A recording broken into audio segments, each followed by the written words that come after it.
Mohon tanya sama Mbah Yai mengenai tentang roh dan jasad yang terdiri dari unsur dari manusia, yaitu ada perempuan juga ada laki-laki. Yang saya tanyakan, apakah nanti di dalam alam rohaniah, apakah nanti ada roh wanita dan roh laki-laki? Yang pertama. Yang kedua, saya pernah mendengar tausiah dari Pak Ustadz, yaitu sholawat mulianya bapak dan ibu, yaitu Allahumma sholli ala sayyidina Muhammadin karimil abai wal ummahat. Mohon penjelasannya, bagaimana keterangan sholawat tersebut. Terima kasih Mbah Yai. Apakah ruhaniyah itu ada laki dan perempuan? Nah gitu gitu. Bapak Ibu, kalau bicara ruh sudah diterangkan di dalam Al-Quran. Muhammad, jikalau ada yang tanya tentang roh, jawaban itu urusane pangeranku. Illa qalilan, pengetahuan manusia itu hanya sedikit. Gini, jenengan nek melihat makhluknya ya begitu. Nggak boleh ada manusia membahas tentang ruh, nggak boleh, karena melihat makhluknya. Coba lihatlah yang halu-halu, beda otomatis dengan sirul asrar. Pak, sirul asrar. Kalau sudah kita bicara tentang ruh, jelas tidak ada laki, tidak ada perempuan. Adanya laki dan perempuan itu secara fisik, tandane sampean roh dewi. Yes kuwilah. Itu ada kaitannya dengan syahwat, syahwatul farji. Dan syahwatul farji ada kaitannya syahwatul dunya. Syahwatul dunya ada kaitannya khuldi, buah. Wala taqraba hadhihi syajarah. Adam, jikalau kau ingin tetap kekal di surgaku, jangan kau dekati itu khuldi. Apa hakikatnya khuldi? Ya niki dulur. Makanya nafsu membikin seakan-akan ini kekal bagi kita. Khuldi kan maknanya kekal. Diomongi Adam ambek iblis, Adam tak kandani ya. Khuldi itu artinya apa? Kekal ya. Kui nek gak mangan, kalau kau gak makan khuldi, kau tidak kekal di syurga.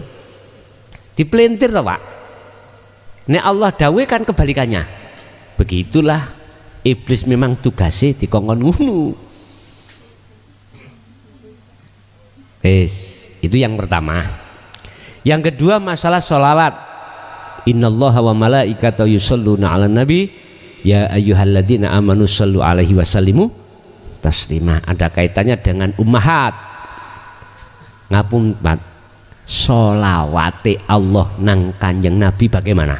Ada yang bisa jawab? Dalam hukum syariat tidak ada yang bisa jawab bagaimana sih sholawatnya Kanjeng Allah ke Kanjeng.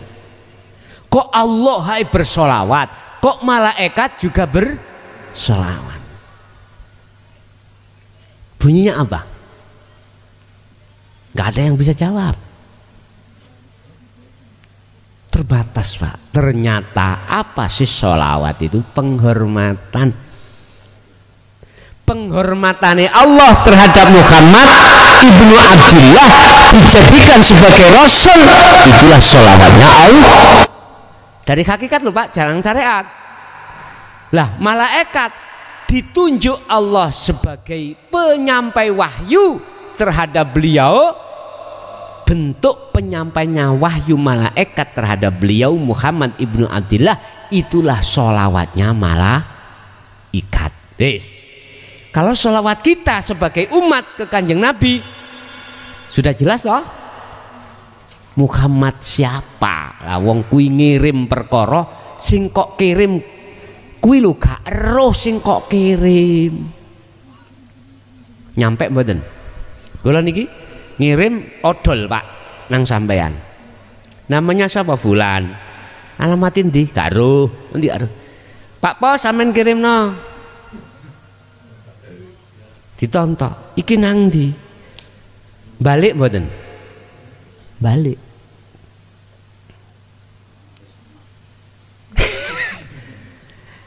Nyun sewu, hakikat syahadat sudah saya buka. Tentang Muhammad itu hakikatnya siapa?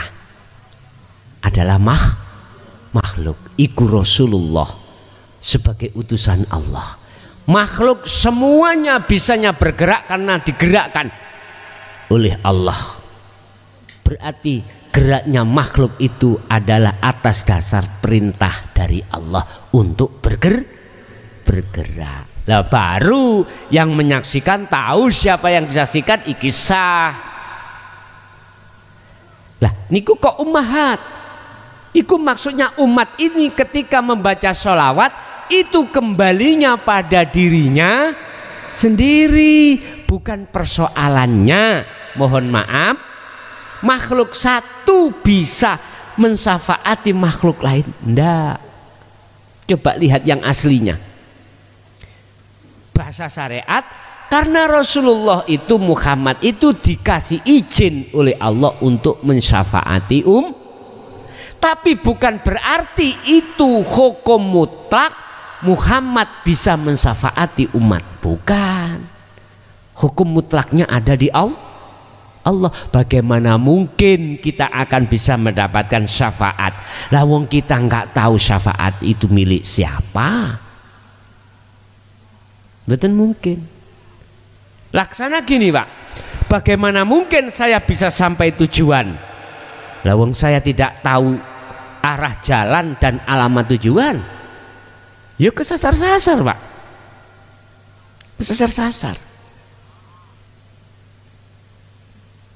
Makanya Allah katakan dalam surat Al-Baqarah, innal ladzina kafaru sawaun alaihim a'andartahum am lam tundirhum la yu'minun. Oleh karena mereka dikandani, dikasih seruan atau tidak itu enggak percaya, khatamallahu ala qulubihim wa ala sam'ihim wa ala absarihim. Ditutup akses untuk menuju Allah, ditutup, dikunci oleh Allah hatinya, dikunci oleh Allah mata hatinya, pendengarannya dikunci.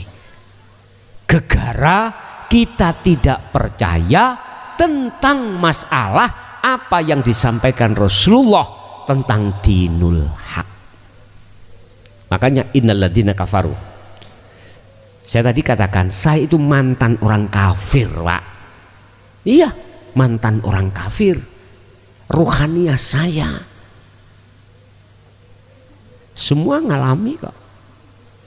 Nek jasmani saya nggak bahas lah Pak.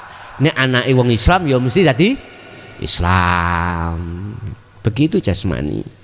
Yang saya katakan adalah rohani. Ummahat berarti bagaimana?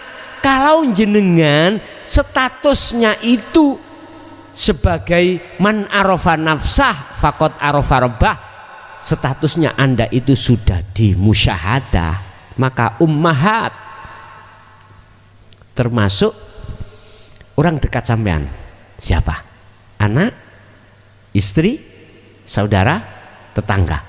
Mesti jenengan itu dalam hati, mohon maaf Pak, tersentuh melihat anak dan istri manakala belum kenal Allah, sampean kasihan, itu otomatis. Sehingga sampean ada upaya untuk mendidik terhadap rohaniah orang-orang dekat kita. Ku anfusakum wa ahlikum naro. Kita sebagai seorang suami wajib mengenalkan anak istri terhadap Allah. Iya, makanya bahasa ku, jagalah anfusakum, dirimu, ya, wa ahlikum, setelah dirimu kemudian ahli itu bisa jadi istri, anak, atau orang dekat Anda. Ahli bisa jadi umat, tergantung Allah meletakkan jenengan nanti di mana. Bahasa saya ahli berarti umat.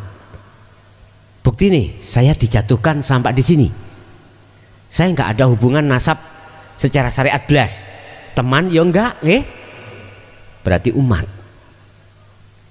Nek kulo dikengen milih Pak, son enak ndi enak mana kuwi tidur di rumah dengan menyampaikan hal ini. Kalau jujur saya boleh milih Pak, enak tidur di rumah.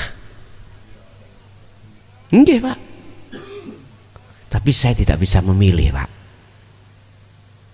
Saya harus mengikuti skenario Allah.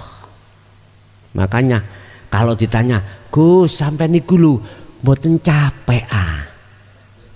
Kalau jawab jasmani Pak mesti remek. Tapi ruhaniah saya tidak bisa jawab. Kuning-kuning yang kintir di air, ya itu saya itu. Loh, manfaat loh Pak itu dimakan iwak gatul, dimakan loh. Iya.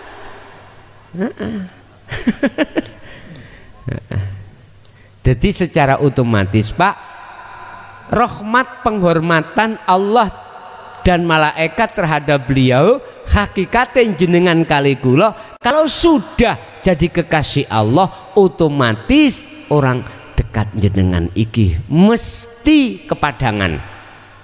Mesti kepadangan. Bentuknya mana? Hati panjenengan iki secara otomatis mikir Pak, anak istri besok bagaimana ya? Ayatnya juga ada, ku anfusakum wa ahlikum naro. Jagalah dirimu dan keluargamu dari siksa api neraka. Bahasa syariat Pak, bahasa hakikat. Kenalkan anak istrimu terhadap Allah, sebab selama kau nggak kenal, hatimu banyak nerakanya. Di dunia ini neraka panas Pak ya. Nggih, ada lagi.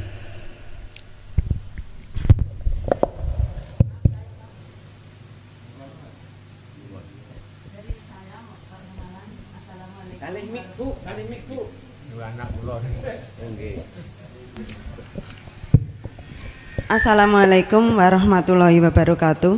Perkenalan Gus, saya Ibu Siti Solikatun dari Glonggong, Desa Tanjung Sari, Kecamatan Keradenan. Pada saat itu saya mengerjakan sholat malam. Salat saya dalam keadaan mata terpejam dengan dzikir silin asrof. Pada saat dzikir itu saya merasa ada sosok berdiri berjubah putih, lalu duduk bersimpuh menyembah pada saya. Mohon penjelasannya. Cukup sekian. Duduk bersimpuh menyembah di pangkuan saya. Dari saya sekian Gus, cukup. Terima kasih. Wassalamualaikum warahmatullahi wabarakatuh. Waalaikumsalam warahmatullahi wabarakatuh. Siapakah garangan si jubah putih? Lah gitu toh. Pun. Leres toh Pak, garangan toh Pak? Gerangan apa garangan toh? Garangan. Ingat, ketika kita khalwat secara khusus, biasanya itu yang sering terjadi secara tempat sepi ini waulung ya. Ingat, ketika kita khalwat, wa minal laili fasjud lahu fasabbihu lailan tawilan, manakala jenengan tadi memfungsikan dzikir sirul asrar, maka itu adalah salah satu warid yang diutus Allah. Siapa warid itu? Warid adalah malaikat atau utusan Allah yang diperintah oleh Allah masuk di dalam jagatnya ruhaniyah. Jagatnya ruhaniyah yang disebut kolbun hati ini lebih luas daripada jagat dunia dan seisinya. Iya, kita bikin rumah jagat dunia aja ada batasnya Pak. Kalau jagatnya ruhaniyah nggak ada batasnya. Sifatnya apa, tujuannya apa Allah meletakkan warid, dan siapa yang dikasih warid? Tidak semua orang, Pak. Kalau pertanyaan sebab apa Allah mengutus warid terhadap hambanya, karena hambanya itu sudah mengenal, membawa kuncinya ke musyahadah, yaitu sirul asrar. Dan apa visi dan misinya si warid? Satu, innama aradallah al-warida alaika, sak temene Allah bermaksud meletakkan warid dalam diri Anda adalah untuk menghantarkan Anda pada Allah. Menghantarkan. Tapi sebelum dihantarkan ada di situ peperangan, Pak Bu. Pengusiran nafsu penjajah dalam hati jenengan. Awalnya kita dijajah oleh nafsu supaya roh itu bersukaria dengan dunia. Kalau sudah bersukaria dengan dunia, kita menjadi budaknya hawa. Kita dibebaskan oleh Allah lewat proses perjalannya warid. Jadi warid masuk di situ mengusir penjajahnya ruh, untuk membebaskan ruh dari perbudakan ruh terhadap nafsu.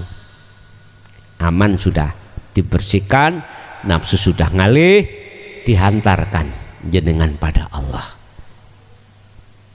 Iku apabila jenengan sudah meyakini kebenaran, menerima dan melaksanakan sirul asrar. Lah terus dirinya kok menyembah? Lah ngono toh? Apa sebabnya menyembah? Itu sebetulnya didikan terhadap kita, jangan pernah yang kau sembah kecuali Sang Yang Tunggal. Iku didikan. Bukan perkarane warid nyembah jenengan, boten. Itu adalah fa'budun. Tadi ada fa'budun. Fa'budun tak tulis mang loh. Surat Al-Anbiya 25. Itu pengajaran terhadap jenengan, jangan pernah menyembah selain pada Allah. Wis. Itu di mana? Di alam mukasyafah, Bu. Kalau jenengan tadi sirul asrar itu betul-betul fungsi, jenengan gak mungkin melihat makhluknya. Jenengan pasti akan melihat sang yang berperan. Siapa? Tidak ada lain kecuali Allah. Tapi manakala seseorang itu ketika suluk belum membawa apalagi memfungsikan sirul asrar, maka itu adalah bisa jadi iblis mandom, apa mandom? Membo menyerupai terhadap makhluk siapapun. Kadang-kadang ngomongnya pewenak, Pak. Mau masak gunung, mau jadi orang sakti, mau jadi orang karomah, ahli kasyaf, tahu semua apa yang terjadi. Apabila terjadi seperti itu, wahai saudara-saudaraku, tolaklah. Tolak.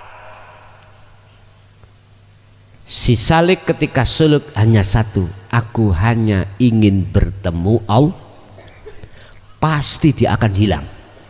Saat itu juga fungsinya sirul asam melampah hilang. Kalau itu tadi makhluk loh Pak ya, makhluk, yaitu iblis mendo-mendo menyerupai hamba Allah. Pernah terjadi di dalam kitab Sirul Asrar karangan Syekh Abdul Qadir Jailani, ketika beliau ikut kholwat, iblis datang. Iblis datang yang intinya ngaku-ngaku Allah. Mengapa beliau menolak? Karena beliau memakai sirul asrar. Lah, jadi sirul asrar itu adalah satu alat untuk mendeteksi ya, meninggalkan iman selain Allah. Kalau nggak ada sirul asrarnya, wah patuhnya setengah mati Pak Bu. Duh, sinten sih gak seneng? Siapa yang nggak suka menjadi orang sakti? Ayo, punya karomah ya,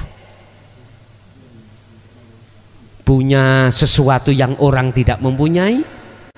Orang sakit didemok tok ngene waras ya, didoa ia waras.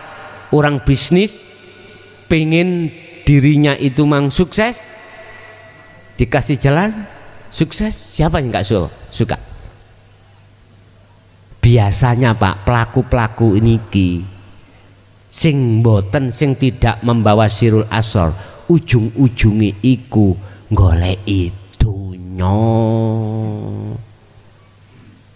Nggih, ma'isyatu dunya dijadikan sebagai lahan untuk mencari kebutuhan dunia. Lho Gus, sampean kok iso ngomong? Iya tahu aku korban ya. Pelaku. Nggih, pelaku bukan korban, pelaku. Makanya tadi saya katakan aku ini mantan wong luwih bejat katimbang jenengan, Pak. Ngoten. Luwih kafir daripada orang kafir. Berarti kafir kuadrat kula niki. Kuadrat. Sampean sik kafir tok, aku kuadrat. Nggih. Jadi niku Bu ya.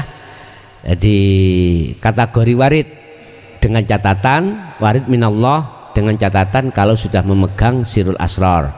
Kalau tidak memegang sirul asrar memang betul warid tapi minas syaiton. Paham nggih? Nggih, monggo. Assalamualaikum warahmatullahi wabarakatuh. Nuruddin Kunami Syafi'i saking Kudus bagian. Ingkang kula tangletaken niki tesih bisikan nafsu napa iblis bagian. Kula dawuhken dzikir sirul asrar antara tembok dengan saya ya. Kalau dirasa itu seakan-akan rasanya itu gak bisa digambarkan apa tuh, mata ndak bisa melihat nikmat kalau terpejam gitu ya, itu nafsu atau pesan iblis gitu ya. Assalamualaikum warahmatullahi wabarakatuh. Waalaikumsalam warahmatullahi wabarakatuh. Kalau jatuhnya wajahnya ruhaniyah rasa itu hanya pada Sang Yang Tunggal, itu jelas wallahi bisikan dari Allah. Itulah yang kumaksud, ruhaniyah ini duduk di tajalli. Dengan begitu tandanya keakuan diri sudah tiada, keakuan wujudnya makhluk sudah tiada. Artinya semua apapun sistem-sistem di dalam ajaran hukum syariat, oleh karena Anda itu sudah tiada loh ya, maka itulah salah satu ciri yang disebut amal arif, yang disebut orang yang kefanaan dirinya adalah orang yang sudah masuk di zona ahad, la yarauna li anfusihim syai'an, sudah tidak punya keyakinan kalau apapun yang muncul dari dirinya itu dirinya, karena dirinya sudah tiada. Tembok juga begitu, memang nggak bisa digambarkan. Bagaimana kita bisa menggambar namun kita sudah tiada atas kemakhlukan kita, nggak bisa. Yang mengatakan itu dirinya sendiri. Dirinya sendiri siapa? Ya Allah itu. Makanya tanya, siapa yang menamai Allah itu siapa? Ya dirinya sendiri. Wis, maneh.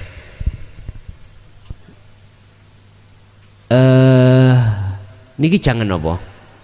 Soto. Sapa sing jenengno soto piye? Padahal dikatakan soto rangkaiane kuatah teng mriku. Sebelum dintaktung jeneng soto. Nah, ini proses ya. Ada pedesan, ada brambang, ada bawang, ada laos, apapun itu. Boso. Ketika sudah mateng muncullah nama. Aku tanya, sing jenengno soto iku sapa? Yang menamai soto. Wis sare ajab, ya orang dulu-dulu lah gitu ya. Orang dulu ditanya, siapa dulunya? Ya dulu-dulu loh. Akhirnya habis kembali pada asal. Paham ya? Disitulah makanya siapa yang menamai Allah? Ya Allah sendiri.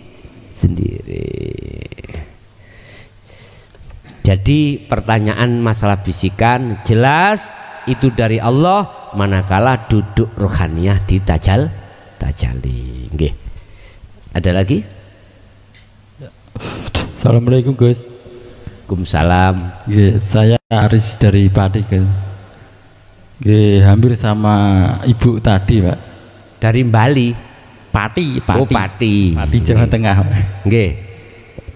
Hampir sama ibu tadi waktu saya sholat itu saya merasa kayak naik gitu Bos, dari kaki ke atas sampai kepala nih, hampir lepas gitu rasanya.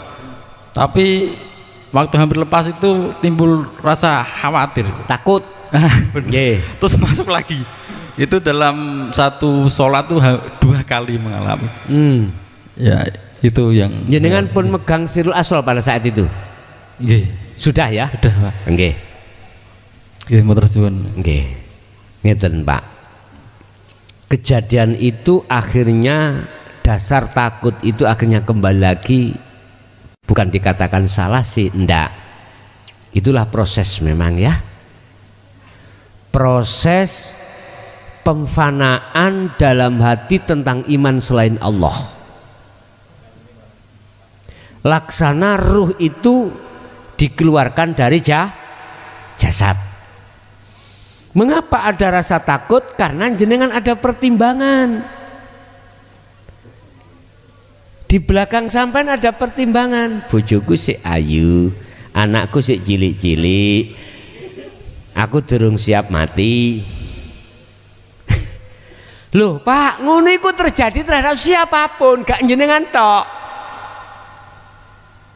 Apabila Allah menterjadikan mi'raj lewat kasyaf, terjadi. Tapi tidak harus seperti itu juga.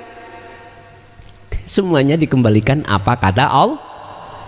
Cuman nanti jenengan tidak akan pernah takut lagi kalau sirul asrar fungsi betul-betul.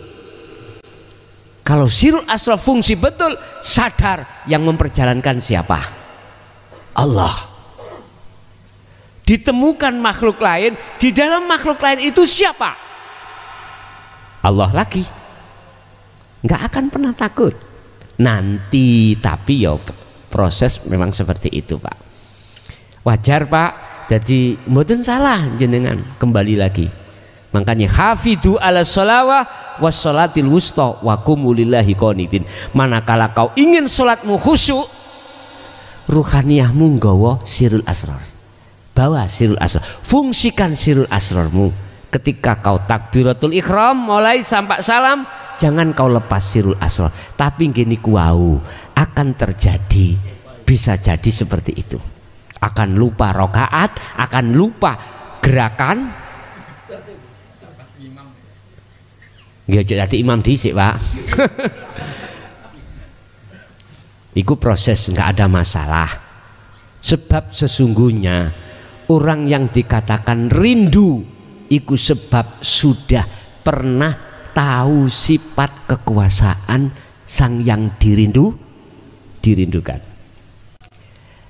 Anta budallaha ka'annaka taroh, kata Rasul, imanmu dikatakan ihsan manakala ketika kau menyembah, kau seakan-akan bisa melihat Allah. Jikalau kau tidak bisa melihat Allah, seakan-akan kau selalu dilihat Allah. Berarti munculnya adalah rindu, ingin lekas bertemu, namanya muraqabah. Anda sudah merasa dekat. Makanya zikirnya la ilaha illa anta subhanaka inni kuntu minadz zalimin. Al-Anbiya 87. Munculnya zikir itu disebut sirul asrar. Merkai anta sudah dekat. Nek ning thariqah hu Allah, huwa dia berarti jauh. Tapi nanti kalau sudah anta berjalan ke ana, anta sudah tidak ada. Itulah namanya ahad.